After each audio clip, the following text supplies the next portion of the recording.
the biggest bust in world history is coming. So it's going to be the biggest opportunity of all times because, Kim and I made our fortunes 2008. Remember quantitative easing when it first came out? Ben Bernanke never said that it was QE1. He just said that it was QE because we weren't supposed to have a 2, 3, and now infinity. But what happens is the economy gets addicted to it. So now the economy is addicted to stimulus, government spending, and therefore addicted to this money printing, MMT, whatever you want to call it. So that's what the average investor needs to be cognizant of, because they have to adjust their portfolio accordingly. If they don't, then they're really going to have some financial difficulties in the future. What that means is simply there's more currency units in the economy that are chasing goods and services. So there's more dollars. Fake money. There's fake news, fake money. The dollar is fake money because it's just an IOU. And to make it more extreme, all your checking account is the bank saying we owe you IOUs. It's like a double IOU, but they're creating more dollars. So it's just simple math. If there's more dollars out there chasing the same amount or fewer goods and services are going to increase. And if prices are going to increase over the next, call it 10, 15 years significantly, you need to have your portfolio set up in a much different way than if prices were to go down or stay the same over the next 10 to 15 years. The reason I call it fake money is the more the Fed prints money, the rich get richer. We have asset inflation right now. We have asset inflation in the stock market, bond market, real estate market. I mean, it's feeding the rich. So UBI, MMT, quantitative easing, making the rich richer. Unfortunately, the middle class will pay higher taxes because the rich don't pay taxes. But what it does, when you have universal basic income and MMT, the poor get poorer. So if you're a poor person, you can't afford a house now because real estate prices are so high. And if you have universal basic income, I don't think a bank will touch you, if you want to buy real estate. Yeah. It's like what was it in the Roman days, the bread and circus? It seems like it's the same thing today with these stimulus checks and the UBIs, that people are getting a couple bucks in the mail and they're thinking that's fantastic. While at the same time, they're not realizing that they're being priced out of every single asset denominated in dollars. And if they do try to buy a house, or if they do try to invest in stocks or bonds, and if they don't know what they're doing, they're going to get steamrolled because everything is in a bubble thanks to the Fed, the money printing, the artificially low interest rates. And UBI will accelerate that. That's right. It'll make the bubble so big, it turns into a mania. You know what's interesting too? You use the word mania. And we hear a lot in the media right now with this cancel culture, where everyone is hysterical about everything else.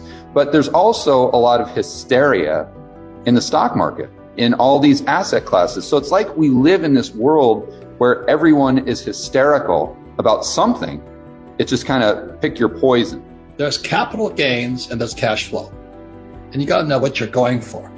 So in real estate or in stocks or in bonds, people most of the time are going for capital gains.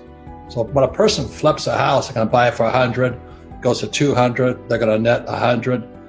But the trouble with capital gains is you pay tax on it. But the other part, there's always a boom and a bust. And I'm predicting the biggest bust in world history is coming. So it's going to be the biggest opportunity of all times because, Kim and I made our fortunes 2008 because, we had apartment houses and our tenants were leaving to buy their houses they couldn't afford. I mean, there was a thing called a ninja loan, no income, no job. Okay, so there's booms, busts, capital gains, cash flow. And there's a thing called, there's always the opposite. I was at the gym just now, and before everybody came out, I said, I felt for this guy. He says, I've been a bus driver for 40 years. I'm going to retire, and I can't wait.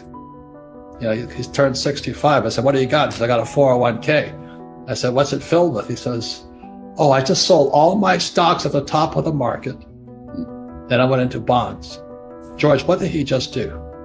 The most stupid thing he could possibly have done. First of all, you should never put all your eggs in one basket, but especially not the bond market right now with all the money printing that you referred to earlier. Robert, before you said you think the market is going to crash. So whether that's the stock market, real estate market, the question is, does it crash in nominal terms or adjusted for inflation? See, the stock market can stay the same as it is right now, but if we get 10% inflation because of all the money printing, you'll actually lose purchasing power. You see, so the market can crash up just as easy as it can crash down if your definition of a crash is losing purchasing power. So if you're someone that believes, like I do, that once the Fed starts printing all this money, the government prints all this money with stimulus and whatnot, they cannot stop. It's like a heroin addict. The only thing they can do is print more and more and more. And if they can't reverse course, then you need to start thinking through your portfolio in terms of hard assets. Correct. Something tangible. Well, I'm an entrepreneur, but if the crash wipes out your business, you have no cash flow. And what happened when a COVID hit for Kim and myself, cash flow went up. Because the market was demanding more financial education. It's always going up and down, in and out. And that's what investing is. Either capital gains, cash flow, boom, bust, liquidity, all this stuff. And that's what financial education is. It's not this poor guy who says, I have a 401k and I was told to sell all my stocks and get into the bond market. Now, George, would you explain why you said that is the most stupid thing you could do? Because you're getting a future stream of dollars. That's all a bond is. You're buying a bond for $1,000 and they're saying, okay, in 10 years, we're going to give you $1,000 back. And along the way, we'll pay you a little bit of interest. I mean, it's negligible at best. So what happens if we have a high rate of inflation because of the money printing? You're going to get paid that $1,000 back, but it's going to buy you a loaf of bread. So you don't get back your purchasing power. You only get back your dollars. See, when I look at this stuff, I'm looking at the relationship between equities or stocks and bonds. And so the reason the stock market went up is they kept dropping the interest rates on the bonds. So, when I started off, interest rates were about 16%. So if I had a bond, I was getting 16% interest. That was a very valuable bond. If they dropped the interest rate to 14%, my 16% bond was more valuable. That makes sense. Just like my cash flow from the bond or the dividend was good. And so when the market kept crashing, they dropped it to 8. And today I think it's about 2.5 on the long bond. So as to keep the stock market up, they had to keep dropping the bond prices down. And now we're at zero. They call it the zero bound. Yeah. And that's where Japan is. Yeah, for a long time. If they can't keep dropping that bond price, the stock market comes down. So that's the correlation between equities, stocks, and bonds. So this is my question, George. So let's say today bonds are 2%. What happens when it goes to 5%? Because inflation comes in, they have to raise the bond rate to 5%. What happens to the 2-year bond?